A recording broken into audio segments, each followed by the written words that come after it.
Fire sign, Aries, Leo, and Sagittarius. Kumusta po kayong lahat? Okay, so fire sign, maraming salamat po sa walang sawang pagsubaybay sa ating pong mga reading. And kung ikaw ay bago pa lang sa ating channel, mag-subscribe na po kayo. And i-click mo na rin yung ating notification bell para lagi kang updated sa ating mga bagong upload. Okay, so tingnan natin fire sign, gabay kapalaran mo. Sa mga interesado pala guys sa ating private reading, iwan ko na lang po yung link ng aking Facebook sa atin pong description box below. Okay.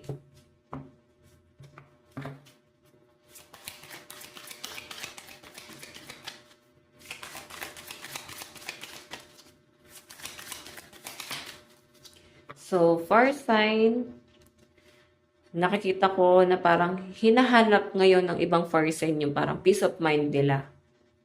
Magulo ang isip ng mga fire sign, kaya parang mas gusto nyo muna mapag-isa, makapagnilay-nilay, ang daming iniisip na mabigat. So, ayan, kalmahan mo lang daw, fire sign. I think ang daming mga problemang nangyari sa inyo na itong mga nakakaraang araw. So, ang sinasabi sa inyo dyan, guys, try mo mag-meditate habang full moon. And, ayan, mag-manifest. Pero mas maganda rito, guys, pakalmahin mo yung sarili mo. Lahat ng mga negative energy, lahat ng pag-overthink, i-release mo na yan. Lahat ng worry mo, i-release mo na yan. Mag-focus ka na lang dun sa mga positive. And huwag nyo na, guys, isipin yung mga problema pa. Okay? So, yung mga problema, given na nandyan na. Pero sinasabi kasi rito, guys, try mo maging kalmado para mas maging magaan or maayos ang inyong pamumuhay para hindi na rin nagiging mabigat pa sa isip mo yung mga nangyayari. Okay? Tignan pa natin, guys. Fire sign, Aries, Leo, Sagittarius. Okay, hindi natin kukunin yon. Coach. Advice, obedience, and knowledge. So, marami rin kayo guys na share na knowledge sa ibang tao. May mga tao kayong tinutulungan dito. So, okay naman yun guys. Masaya naman ang mga fire sign na nakakatulong kayo dito. And ina-appreciate guys ng mga tao yan sa paligid mo. Yung pagtulong na ginagawa mo para sa kanila. Sa nasasagap ko nga dyan fire sign, pwedeng nandun kayo sa point na parang kailangan siguro ng mga fire sign dito is malalim na pagme-meditate talaga para mas makapag-advise or mas makatulong ka pa sa ibang tao. And yung iba sa inyo guys, ayun yung sinasabi sa akin dito. Marami naman kayo natutulungan pero minsan kasi may mga insidente na hindi ka masyadong relax. Pwedeng dala na rin ng mga problema, dala na rin ng pag-overthink. Pero sa ngayon guys, na nakikita ko, tinatry ng ibang fire sign dito na parang i-release na lahat ng mga negativity. So ano ba yung purpose ng reading natin? More on healing, di ba? So yan naman ang nakikita ko sa mga fire sign, may nai-heal na. Okay? May mga hindi magandang nangyari sa inyo na parang na-release nyo na fire sign. Okay? So magandang sign naman to fire sign. Tingnan pa natin. Yung iba sa inyo guys, parang kailangan nyo pa daw mag-explore. Parang kailangan nyo pa na makatuklas ng mga bagong bagay na pwedeng makatulong sa environment mo. Okay? Or sa pag-grow mo pa. Okay? Hindi lang guys, sapat yung parang puro experience. Baka kailangan din is mag-aral-aral, magbasa-basa, tapos makinig kayo ng mga positive thoughts. Ayan, marami naman yan guys sa YouTube, no? Yung mga positive na pwedeng mas makatulong pa sa inyo guys para mas lalo ka maging positibo. Okay, tignan pa natin fire sign. Meron tayong savings. Ayan.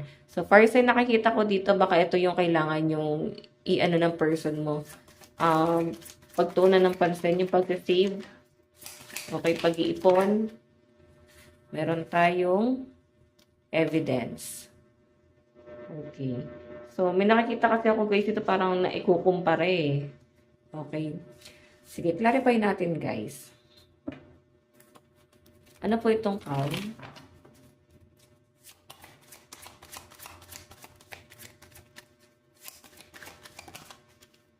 O, diba? Sabi ko sa inyo, nag-overthink ka eh. Kailangan mo maging kalmado muna. Okay, i-release mo na lahat ng mga negative. Ace of Swords. So, inisip mo yung mga problema. So, iba sa inyo kasi guys, ayaw mo na mag-isip ng mga mga negative or ayaw mo nang pahirapan yung sarili mo, parang mas may solusyon naman eh. Parang ganun, may solusyon na naman, may solusyon naman. So, mas maganda namang gawin na yung mas madaling paraan na lang yung gawin kaysa mag-isip pa or pahirapan pa yung sarili. So, may nakikita kasi ako dito, may mga plano naman yung mga fire sign. So, may mga alam naman kayo kung ano yung mga madaling gawin para mas hindi ka na mag-overthink ng ganito, para hindi ka na mamroblema pa. And I think may conflict siguro kung ba't hindi mo makuha maging kalmado, no? Pero isa lang ang malinaw na nakakita ko, guys, kailangan mo ng pahinga. Okay? So, yun din kasi yung isa sa mga nagiging dahilan, baka dala na rin ng pagod, stress, kung bakit, guys, hindi mo makuha maging kalmado. Okay? Tignan natin ano ba tong coach.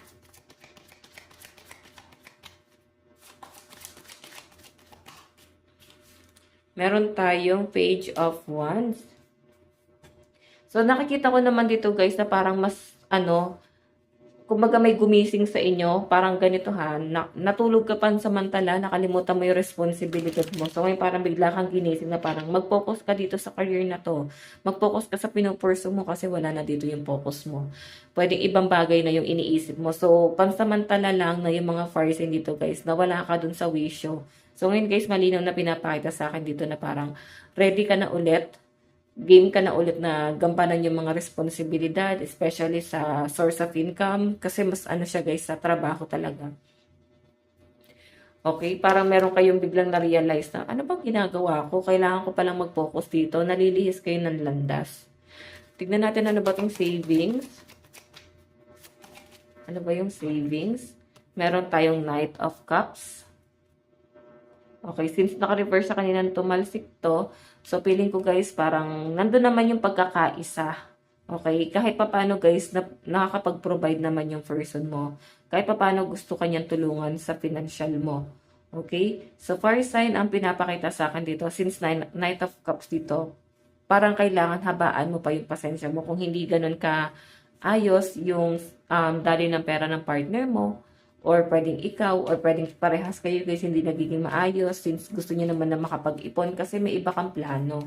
Habaan mo lang daw, guys, yung pasensya mo. Nakikita ko naman dito na parang masyado ka nakapokus dun sa ginagawa din ng person mo. Or pwedeng si person mo yung nakapokus sa'yo. Masyado niyang binibilang yung mga ginagawa, or sino ba dito, guys? Pwede kasi, guys, reversal. Baka may mga cross-watcher na nanonood sa atin. Okay, masyadong binibilang, hindi masyadong na-appreciate yung ginagawa ng isa. Ayun. So, kailangan din, guys, i-consider kung ano man yung napoprovide ng isa. Then, kung ikaw, ano man yung napoprovide mo. Okay?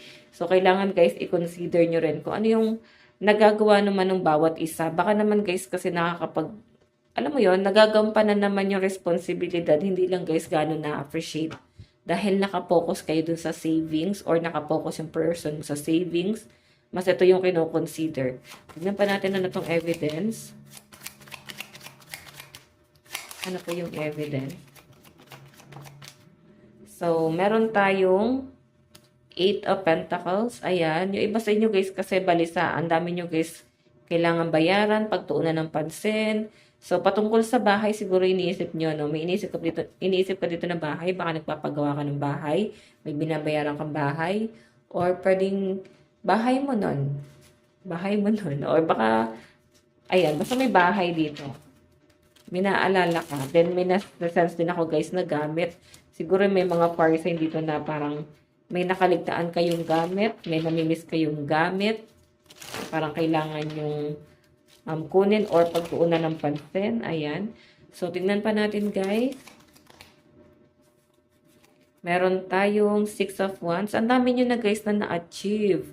Hindi mo na lang gano'n na-appreciate to, no? Kung ano yung na-achieve mo. Kasi ang dami mas nakapokus ka kasi sa negative. Kasi, guys, mas mabigat na nga naman na pakiramdam ang negative. Kaya, ayan, nakikita ko sa inyo, mas nagpo-focus ka sa negative kasi ito yung pinakamabigat na nararamdaman mo. Okay, tignan pa natin.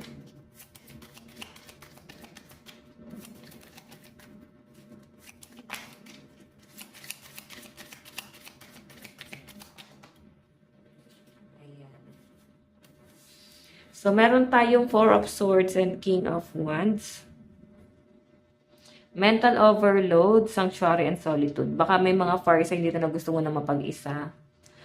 Feeling ko yun kasi yung pahinga mo talaga, yung makapag-isa ka, magkaroon ng sapat na tulog, wala masyadong umiistorbo or pumapansin. Mas sanay ang ibang fire sign dito ng ganun, no? I think mas malakas ang nasasagap natin mga introvert. Meron tayong King of Wands, natural leader, innovative, and visionary. So, sinusunod ka ng lahat. And yun nga lang guys, nakukulangan ako sa diskarte na nasasagap ko sa ibang fire sign dito. So, kulang ka pa sa diskarte. Okay? Tignan pa natin. So, laki number mo, 14, 5, 49, and 55. Advice.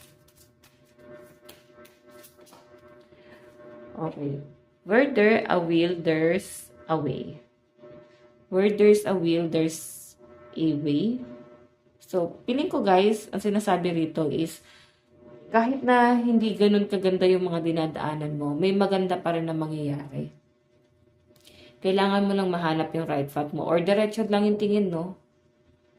Okay, diretso lang ang tingin kasi pwedeng medyo may mga bagay lang na magpapadistract sa inyo. Or pwedeng masyado lang negative doon sa, ano mo, sa place mo ngayon kung nasan ka. Na-absorb mo yung negativity. Okay, so fire sign, ito lang po ang inyong reading. Maraming salamat po. Bye-bye!